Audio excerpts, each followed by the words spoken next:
नमस्कार. कथागाथाच्या या भागात तुमचे सर्वांचे मनापासून स्वागत. आजची कथा आहे उर्मिलेच्या सर्वोच्च बलिदानाची. मिथिलेचा राजा जनक आणि राणी सुनैना यांची कन्या म्हणून उर्मिलेचा जन्म झाला. भारतेश्वरी सीता तिची मोठी बहीण आहे. तिच्या बहिणीच्या स्वयंवरानंतर उर्मिलेचा विवाह लक्ष्मणाशी झाला. रामायणामध्ये उर्मिलेबद्दल फार कमी उल्लेख केला गेला आहे, पण तिने केलेले बलिदान हे सर्वोच्च आहे.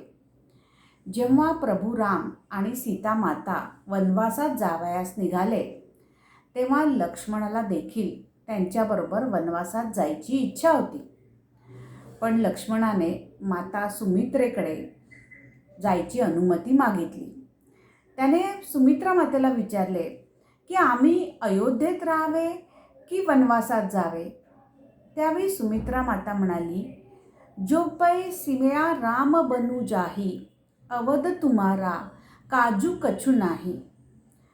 जिथे रामजींचा निवास आहे तिथेच अयोध्या आहे. जर राम आणि सीता वनात जात असतील तर अयोध्येत तुझी काहीही गरज नाही किंवा अयोध्येत तुझे काही कामच नाही आहे. तू त्यांच्याबरोबर असणे गरजेचे आहे. मग काय, मातेची अनुमती मिळाल्यावर लक्ष्मण देखील प्रभू राम आणि सीता माता यांच्यासह वनवासात जावयास निघाले. खरं तर उर्मिलेला देखील वनात जायची इच्छा होती, कारण सीता देखील प्रभू रामांबरोबर वनवासात जायला निघाली होती. पण लक्ष्मणाने त्यावेळी तिला सांगितले की ज्येष्ठ बंधू आणि सीतामाईचे रक्षण करणे हे त्याचे आद्य कर्तव्य आहे, आणि जर का तू देखील तिथे माझ्याबरोबर आलीस तर मी माझे कर्तव्य चांगल्या प्रकारे निभावू शकणार नाही. शिवाय त्यांच्या उपस्थितीत मातापित्यांकडे लक्ष ठेवण्यासाठी, राज्यकारभार बघण्यासाठी तिची गरज अयोध्येत जास्त आहे. उर्मिला लक्ष्मणाचे बंधुप्रेम जाणत होती. मग तिने लक्ष्मणाला वनात जायची अनुमती दिली. खरं तर उर्मिला नववधू होती. आपल्या पतीच्या सहवासात राहायची तिची इच्छा होती. पतिविरहात होरपळावे लागणार या जाणीवेने उर्मिलेचे डोळे पाणावले. त्यावेळी लक्ष्मणाने तिच्याकडून वचन घेतले की 14 वर्षे ती यापुढे कधीही डोळ्यातून आसवे देखील काढणार नाही. म्हणजे हा देखील एक त्यागच आहे उर्मिलेचा, की मनातील भावना ती काही व्यक्त करू शकत नाही. कवी कांचन शुक्ल यांनी हिंदीमध्ये एक सुंदर कविता केली आहे. त्यामध्ये त्यांनी उर्मिला आणि लक्ष्मण यांच्यामधील संवाद जो झाला आहे तो कवितेच्या रूपाने मांडलेला आहे. उर्मिला सांगते लक्ष्मणास, रघुकुल की ऐसी रीत कहाँ तुम साथ मुझे लेकर न गए. रघुकुल की ऐसी रीत कहाँ तुम साथ मुझे लेकर न गए. इसका मुझे मलाल नहीं. जो अश्रु मेरे मन की पीड़ा हरता, उसको क्यों मुझसे मांग लिया. जो अश्रु मेरे मन की पीड़ा हरता, उसको क्यों मुझसे मांग लिया. वह मेरे साथ अगर होता, मेरी पीड़ा कुछ कम हो जाती. जब बीते पल विचलित करते, तब अश्रु बहाकर मन को समझाती, मैं भी चेतन हूँ.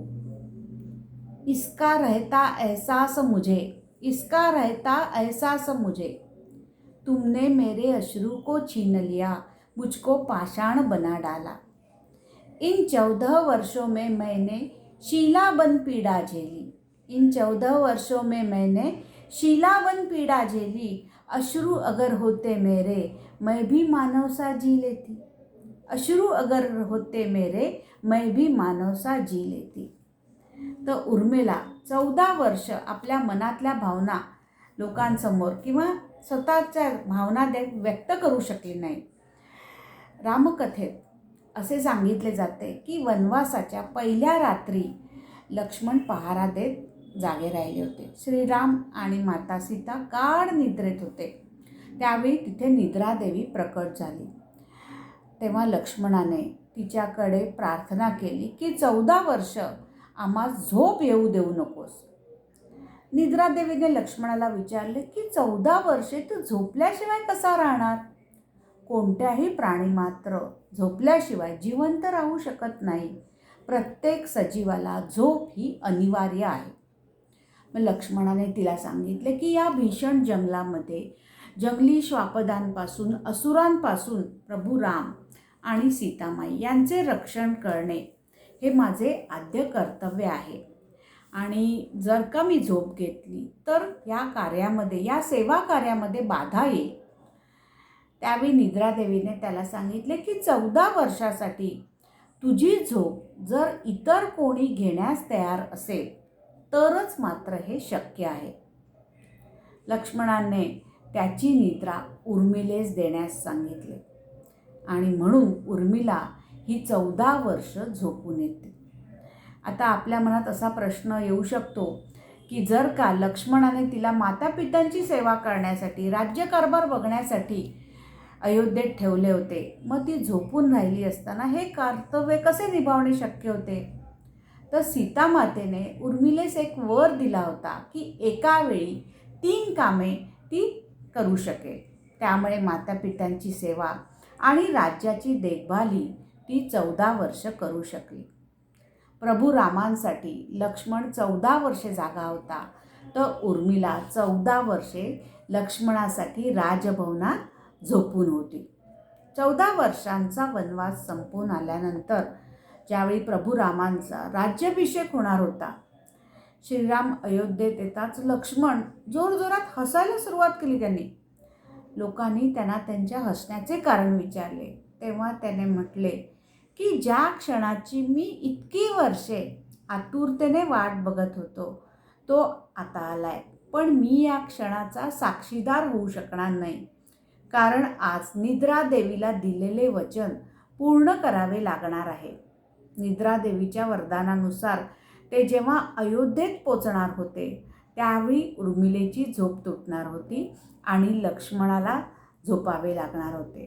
त्यामुळे लक्ष्मणाला रामाचा राज्याभिषेक सोहळा पाहावयास मिळाला नाही.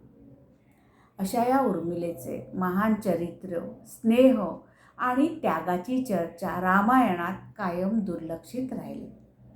तर आजची ही उर्मिलेची कथा तुम्हाला आवडली असेल तर लाईक करा, शेअर करा आणि आपल्या चॅनलला सबस्क्राईब करा. धन्यवाद.